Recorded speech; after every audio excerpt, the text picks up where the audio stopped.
Magandang hapon po mga kapatid. Tayo po ay nasa leksyon 12.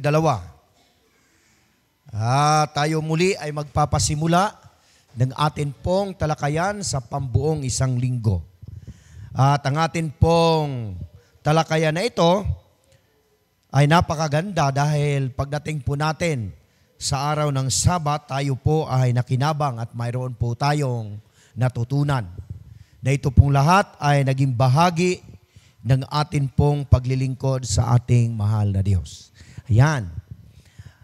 Ang pamagat ng atin pong talakayan ngayong hapong ito at sa pangbuong isang linggong atin pong rerepasuhin ay mayroon pong pamagat na ang panawagan na manindigan. Ayan. Ito po ay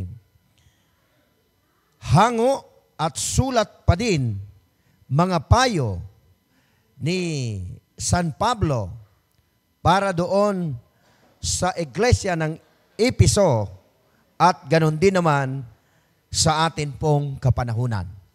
Sapagkat ito po ay konektado doon sa kanya pong mga paalaala at habilin para po sa atin, sapagkat ito ay mayroong kinalaman sa kalagayan ng atin pong iglesia ngayon, na ito ay kalagayan ng iglesia noon sa panahon po ng Epeso. Kaya napakabuti ng Panginoon para po sa aralin na ito, sapagkat tayong lahat ay makinabang at magkaroon ng kaparaanan para tayong lahat ay tumibay at magkaroon ng karunungang makalangit, na ito po ay bahagi ng atin pong buhay habang tayo naglilingkod sa ating buhay na Diyos. Purihin natin ang Panginoon sa atin pong programang ito na hatid po sa inyo ng EBS Voice of Hope Music Ministry, na ito po ang ating ginagawa ay bahagi na ng atin pong buhay habang tayo naghihintay sa ating Panginoon. Ang sabi po ng ating talatang sa uluhin ay masusumpungan sa aklat ng Epeso 6. Ang talata po ay 10 hanggang 11. Ito yung mayroong paninindigan na habilin ni San Pablo doon po sa iglesia ng Epeso. Atin pong basahin mga kapatid sa wikang Tagalog. Sa katapos-tapusay, magpakalakas kayo sa Panginoon at sa kapangyarihan ng kanyang kalakasan. Sa talatang 11, ito po ang pahayag ni San Pablo para po sa ating lahat. Mangagbihis kayo ng buong kagayakan ng Diyos upang kayo'y magsitibay laban sa mga lalang ng dyablo. Atin pong mapapansin na ang pamagat ng atin pong talakayan sa pangbuong isang linggo ay ito'y panawagan para magkaroon tayo ng prinsipyo sa paninindigan bilang mga alagad at lingkod ng Diyos dito po sa ating iglesia. Napakaganda mga kapatid. Sa labanan, kapag mayroon pong, ano naman natin to, very common naman. Sa mga sundalo, kapag sila po ay sumasabak sa sabak na sa labanan, lalo tigit ito po ay krusyal na labanan. Dahil ito ay face-to-face, harapan. Kailangan po nila ng balute. Ibig po sabihin ng balute, ito po ay pananggalang, siyempre kompleto yan. Mula sa sapatos, papunta sa damit, papunta sa helmet, yung mga balute ang tawag dyan sa Tagalog. So yan po yung sinusuot ng mga sundalo kapag sila ay nahaharap sa labanan. Ipinapahayag sa atin ng lesson po natin sa pangbuong isang linggong talakayan na ano ang naging connect doon sa kalagayan ng iglesia sa Epeso at ano ang naging connect sa kalagayan ng ating iglesia. Ngayon, present time, sa atin pong kapanahunan. Napakaganda mga kapatid, sapagkat ang labanan noon sa espiritual na kalagayan ng iglesia, kailangan nila ng balute ng kapangyarihan, pananggalang, at ito ay matatagpuan lamang ang kapangyarihang ito sa ating Panginoon. Kaya napakaganda, kaya nila ikinunik yan, kasi noon, ang kanila pong iglesia ay nahahati yan sa dalawa. Mayroong umaasa at nananalig sa kapangyarihan ng tao at mayroon namang nananalig sa kapangyarihan ng Diyos. Kaya sa katapos-tapusan, ang sabi ni San Pablo, magsuot kayo ng baluti ng katuwiran, baluti ng Diyos, kapangyarihan ng Diyos, para sa lahat ng labanan, tayo po ay magtatagumpay. Pansinin niyo po yung mga sundalo na nagtagumpay sa labanan. Kompleto yan. Strategic plan kung paano nila sasalakayin yan. At bago sila papasok doon sa kampo ng kanila pong kaaway, ay kompletong-kompleto yan. Kahit gas-gas, wala kang makikita riyan. Ganyan ang paghahalintulad ni San Pablo sa labanang espiritual. We are facing the great controversy between the good and bad, between Jesus Christ and Satan. Yung atin pong kalagayan sa loob po ng ating iglesia, ito po ay labanang espiritual. At alam po natin, kapatid, na ang kaaway ng Diyos, malakas yan. Kaya ang kanyang paghahalintulad doon sa aklat ng unang Pedro, para siyang leon na umuungal.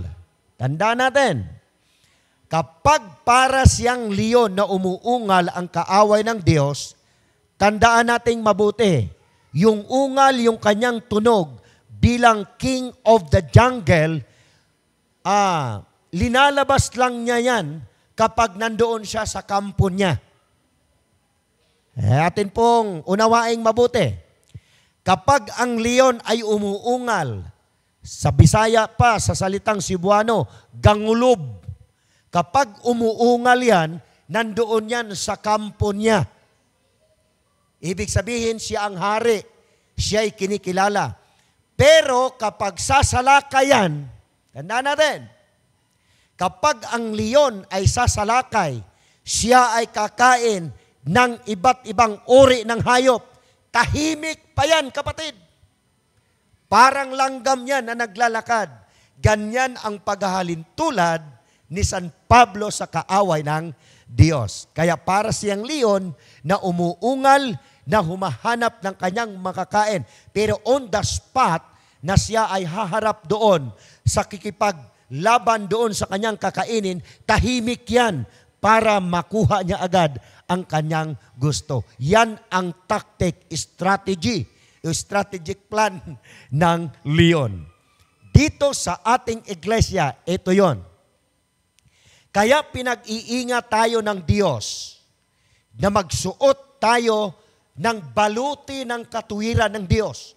Baluti, pananggalang, ang isusuot natin dyan, yung kapangyarihan ng Diyos. Kapangyarihan ng ating Panginoong Jesus. Kasi ang kaaway ng Diyos, basta yan papasok doon sa iglesia na kanyang gustong kainin at lamunin, kailangan magiging handa tayo sa mga bagay na ito. Kaya napakaganda ang payo para po sa atin. Atin pong unawaing mabuti, mga kapatid. Sa tala na ito, ng atin pong talatang sa uluhin, sa talatang 11, atin pong namaming mabuti. Ito po ay mayroong kinalaman na kailangan manindigan tayo sa loob ng ating iglesia. Bilang mga lingkod, bilang alagad, ikinokonek yan ni San Pablo sa ating kalagayan ngayon kasi mas matindi ang labanan ngayon sa espiritual. Nakatutok yan sa kaligtasan ng atin pong Panginoong Hesus. Bago tayo magtapos, atin pong unawaing mabuti, yun pong ating talatang sa uluhin. Ito yon.